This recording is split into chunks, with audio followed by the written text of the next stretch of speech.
In this video, I'll be creating the feature symbologies for the drainage area feature definitions. So referring back to the feature definition list that I'm creating for drainage areas, I'm going to go into the symbology section. And for all these feature definitions, I'm going to be creating a center symbology and a surface symbology. So the first thing I want to do is create my folder structure inside of Open Roads for the center symbologies as well as the surface symbologies.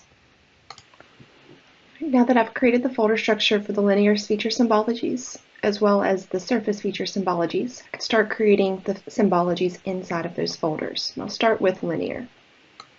So moving back over to my list, these are my linear feature symbologies I'll need to create. So I'll move to this list and create each of these symbologies and then assign the element templates in those symbologies. So we'll create a new symbology.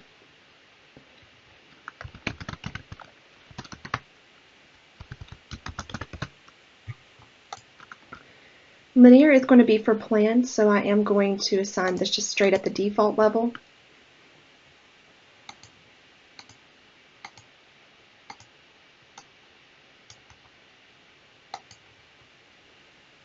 And then additionally, I'm going to assign an element template for 3D so that I can see that shaded area in my 3D model.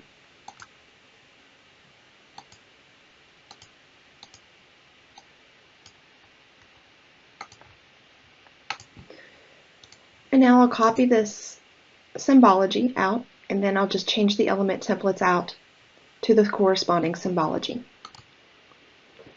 Right, now I'm going to create a copy of all of these except for land use. And then I'm going to move these into the land use folder.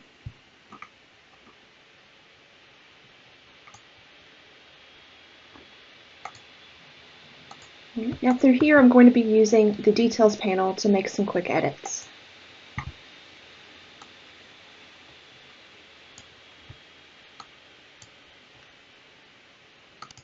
Starting with the name, I'm going to change catch out for land and also remove the 1 at the end.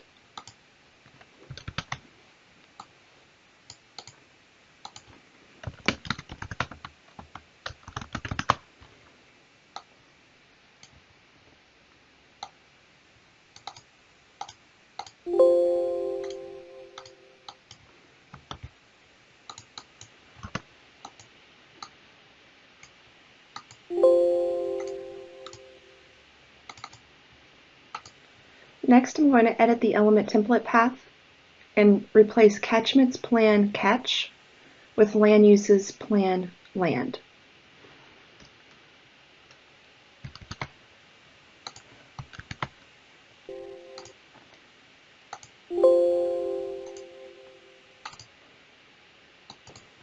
Now I'll repeat this for the default 3D element template, replacing catchments 3D catch with land uses 3D land.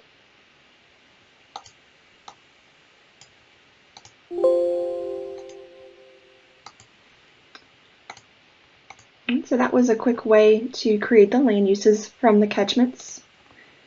And now I'll continue creating my linear symbologies, finishing up with LIDs and ponds. Now that I've finished all of the linear symbologies, I'll move into the surface symbologies.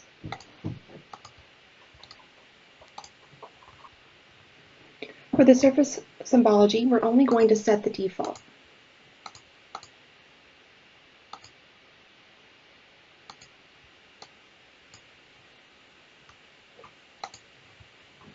And then I'll keep copying this symbology out, following the same methodology that I used for the linear symbologies.